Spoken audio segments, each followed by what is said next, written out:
wishes from President Michael D. Higgins to mark the International Day for Eradication of Poverty 2022.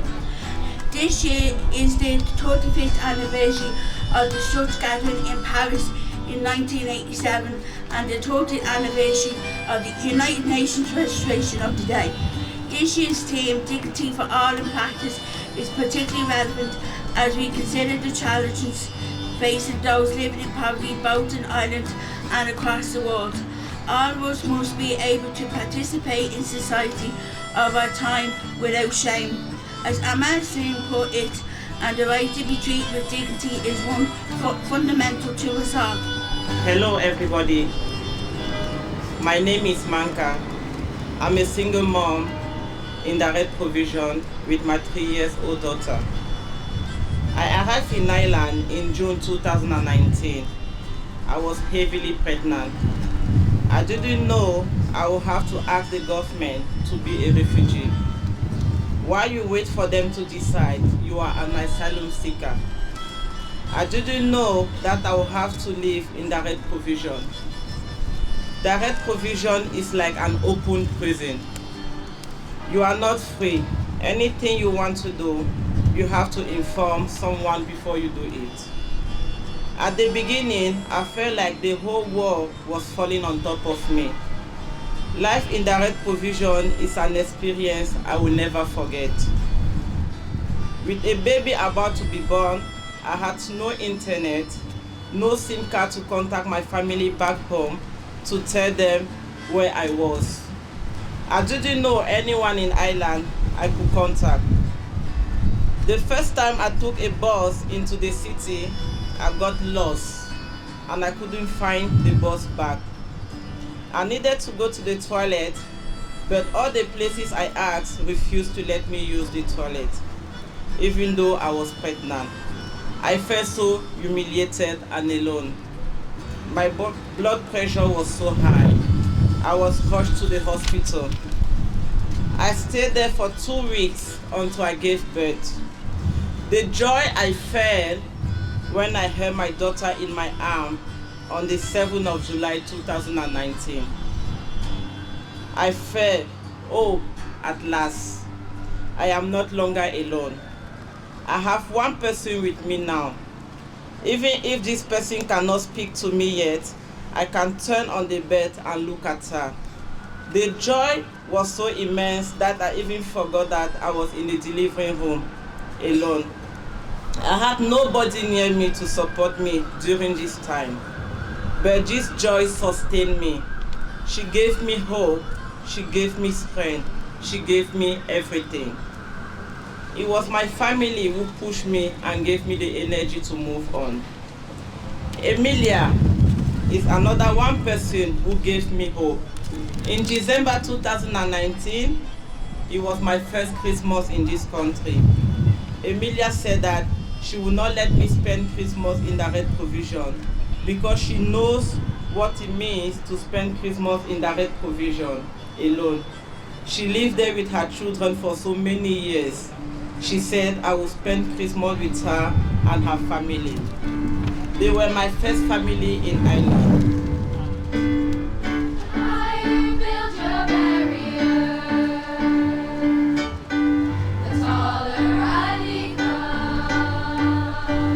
My name is Quay and I'd like to speak a bit on behalf of the children who've grown up in care. So I was in the care setting since a young age, 3 years of age, so I've lived in every type of setting of care there is possible. I was in Ballydale Special Care Unit in Lucan, Dublin 22 for 1 year and 6 months and Cranach Newark for 6 months under a high care order. This is basically a prison for children in care that is used for people aged 11 to 17 that are viewed to be putting the community or themselves at risk. But most of the time, children are placed here for running away back to their families when access is stopped. I always say this, no child that's in care has asked to be there, so of course they're going to run back to their family where they feel comfortable, loved and wanted. And locking a child in a secure unit for these reasons is not helping anyone. And when the child turns 18, there is no help or services to help them transition from secure care to independent living, and that is setting all the young people up to fail in life. This is why so many young people getting out of secure care do not maintain sobriety and lose their housing, because they do not know how to function outside of a care setting. Socio-economic discrimination is not only about where people come from, it can also be about what path you've taken in life. People who are coming out of care are constantly discriminated against, even down to the little things, like trying to get a new doctor or trying to get a credit union. They always looked for a fixed address, and this comes into play with homelessness as well. How does anyone expect people to better themselves when they're constantly discriminated against by everyone for things that are completely out of their hands?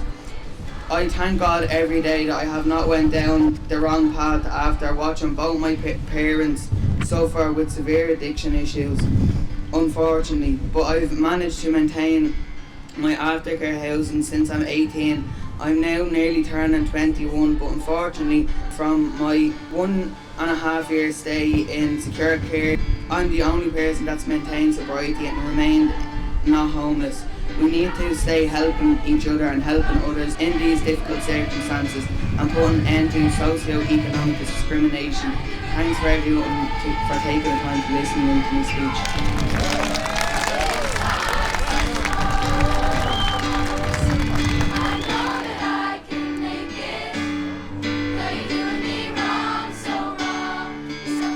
Mary Collins. I'm a primary healthcare worker in Pavy Point. On the ground, like where we work, promoting health of our traveller community, we see a lot of poverty. It's still there, that has never been recognised, especially with the conditions that some of the travellers live in and the sites that they live in. And we also know from our own All Ireland Health Study that traveller men die 15 years younger than the settled man, and that the traveller women die 11 years younger than the settled women. But we also suffer with a lot of discrimination, that when children do go to school or do their leaving certs, when they go looking for work, they still have to hide their identity. On this day, what I'd like to say to the government is we need to hurry on and deal with the National Traveller Action Plan. So the quicker, suppose, the government listens to us and put in the action plan, we might just even suppose improve our health. But also got to do with accommodation is very, very bad in the traveller community. They haven't built anything in years for us. The government seems to be sending down money, but the local authorities just keeps it there and then sends it back. So I want to say thanks very much for this opportunity. The great appear great because we are on our knees. Let us rise. The great appear great because we are on our knees. Let us rise! Hello, I'm Shane. I'm a recovering alcoholic and addict. I suffered for about 20 years with my addiction due to childhood trauma. I didn't have a great childhood, so at the age of 12 I had my first alcoholic drink, and from that day my life would never be the same again. From the age of 16 years of age, addiction took over my life. I was arrested several times for drunken disorderly behaviour and had the JLO at the door. I am married with 3 children, but I walked out on them and made myself homeless and went to prison for a bit due to my addiction. Towards the end of my addiction, I was arrested almost every day. I spent almost 3 months in Clover Hill and I'm currently on an 11-month suspended sentence for 2 years. I did 2 treatment centres in Quay in 2019 and 2020. The second treatment I did it for myself. I lost my mother and my aunt within 10 days of each other. I went to my mother's funeral and went straight back into treatment. It was the best decision that I made in my life because it opened up my mind to everything I have today.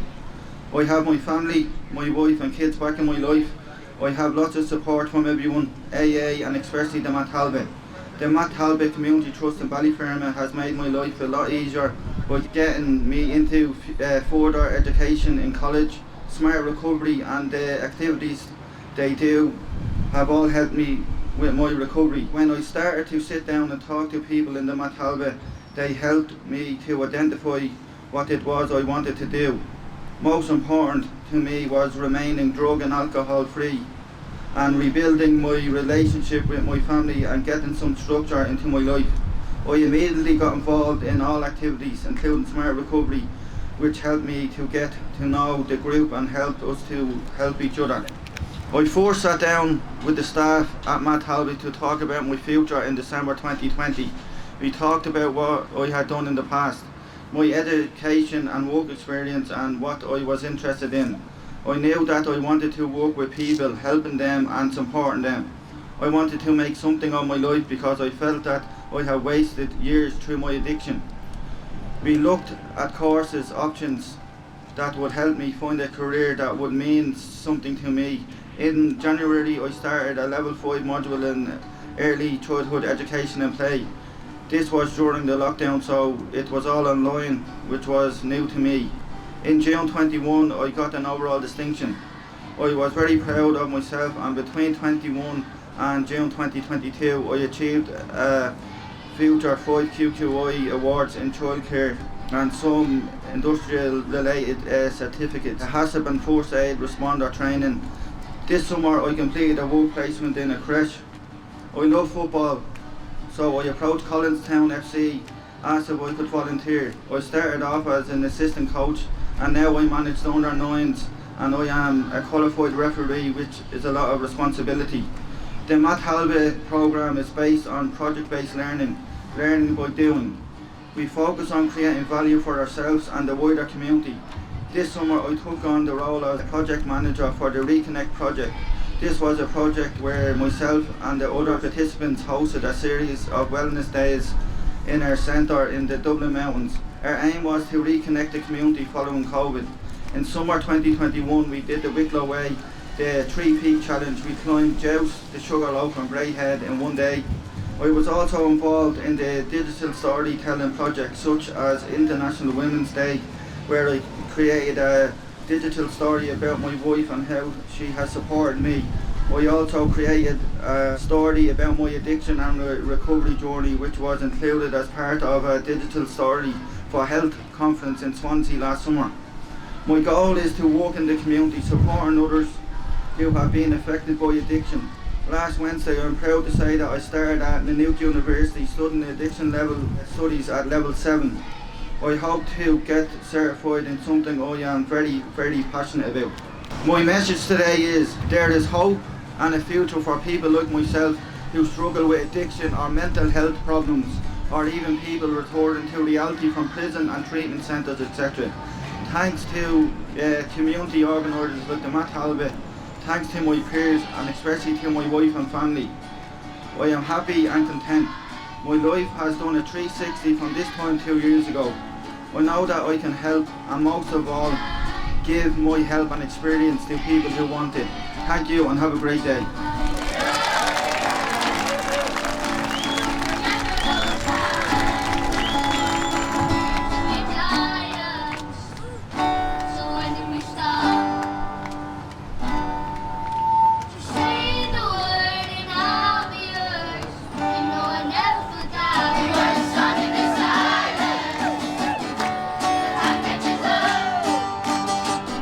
Good morning everyone. I'm Jason Montenegro, originally from the Philippines. My wife and I arrived in this beautiful country, a lovely people, in February 24. But I do not have an Irish citizenship yet. My wife and I arrived in the country legally, a valid visa. However, due to complex and unfair immigration and work permit system, in the country, we ended up becoming undocumented. My life in Ireland for last 18 years was marked by unjust treatment, exclusion, fear, pain, and struggle. At a certain point, I felt that enough was enough. I swallowed my fear and I decided, together with other few undocumented migrants and Migrant Rights Center, to start a movement that called Justice for Undocumented JFU. Our demands were rejected by various policy and decision makers, but there was only few understood and supported us. We didn't give up. We tirelessly continued to push our demand to regularization. on undocumented migrants in the country. Last December, last year, 2021, the Minister for Justice announced that undocumented migrants will be regularized from February 2022 until July 2022. In the behalf of undocumented workers in Ireland, JFU, I want to thank Irish government and Irish community to give us a chance to live here legally and accept in being your own community. Thank you. God bless.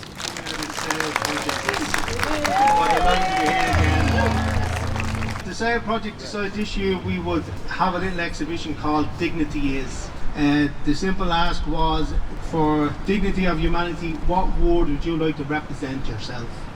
So you can see some of the words there now that are proudly displayed by people, participants, and anybody with a connection for SAIL.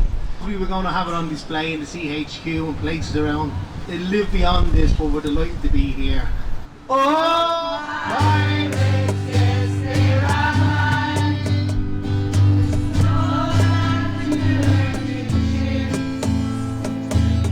My name is Sandra. To the Lord Mayor, to RRTDs and public representatives, and to you all. I have lived in poverty and addiction all my life. I've struggled for many, many years, and it was only recently when being given a stable place to live that my life turned around. I want to tell you all that a little helping hand can make a big difference to someone in poverty. I was living on the streets and I went into transitional housing in a one-bedroom apartment. There were blinds in it, there was a kitchen, a shower, and I was able to have a wash and buy a bed and sleep safely. I was able to get up in the morning and get washed, dressed, and cook my own food. I was able to plan my day for the first time. I could lock my door at night, and during the day, I was safe. I never felt safe on the streets. It was great to be able to cook dinners, not to be handed pot noodles by the soup room. Though I was grateful for them when I had lived on the streets. I was able to go uptown and buy my messages. I learned to pay my bills. I got into a great structure.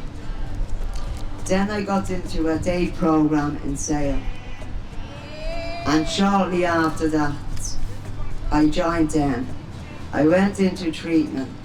I detoxed off all things I no longer needed. I then continued with SAIL, and I got my confidence back. I got my family back. I've grown. I lived with stigma of poverty and addiction from my past without even realizing it. To be met in my community without that stigma is fantastic. And when I meet stigma, because it's not completely gone away, I can say, no, not me, that doesn't happen here. I've been to places I've never thought I'd get to. Even speaking there, like Stormont in Northern Ireland, and the Dáil, Maynooth University, Trinity College, UCD, Drogheda, the Red Door. My head used to be always down. I never had walked around with my head held high, but now I can. My life has changed so much since 2019. And now I'm able to give back to other women. SAIL has helped me a lot, and now I'm helping them. It is great to help others. I feel so good inside knowing that maybe my little help might support them in making a big change. I'm ready for the next changes, for a new forever home with DCC, when I'll be able to bring my kids, my grandkids into visit in my home. You see, a little help at the right time can change a life. To Sophia for my home and Sel for my structure, and to my whole community for support and love. Thank you. Now go and help somebody in poverty to change their life for the better. Thank you.